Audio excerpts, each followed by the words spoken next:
নমস্কাৰ বন্ধু বান্ধৱীসকল এইখিনি গাহৰি পোৱালি দেখিছে নহয় বহু দিনৰ পৰা যে মই কেতিয়াবা ভিডিঅ' এটা দেখাই থাকোঁ মোৰ সপোনৰ ঘৰটো বুলি সেইটো গাহৰি গঁৰাল আছিলে আৰু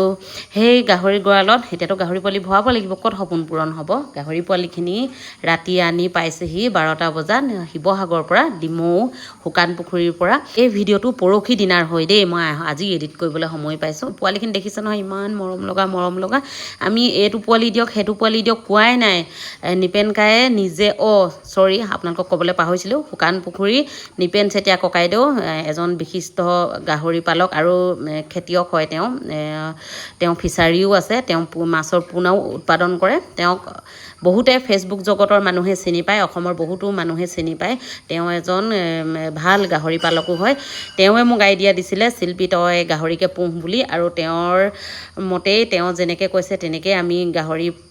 পুহিম বুলি মনতে ভাবিলোঁ আৰু এয়া আজি আহি পোৱালি আমাৰ হাতত পালেহি পোৱালিখিনি ইমান মৰম লগা নহয় একদম দেখিবলৈও ধুনীয়া আৰু শকত আপত মানে বৰ ভাল লাগিছে দেখি পিনে ধন্যবাদ দিছোঁ নিপেন কাইলৈ এই চেগতে ইমান ধুনীয়া এখিনি পোৱালি আমাক পঠিওৱাৰ কাৰণে কোৱাও নাই এইটো দিয়ক সেইটো দিয়ক তেওঁ নিজে মনে যাচি ইমান ধুনীয়া পোৱালিখিনি আমালৈ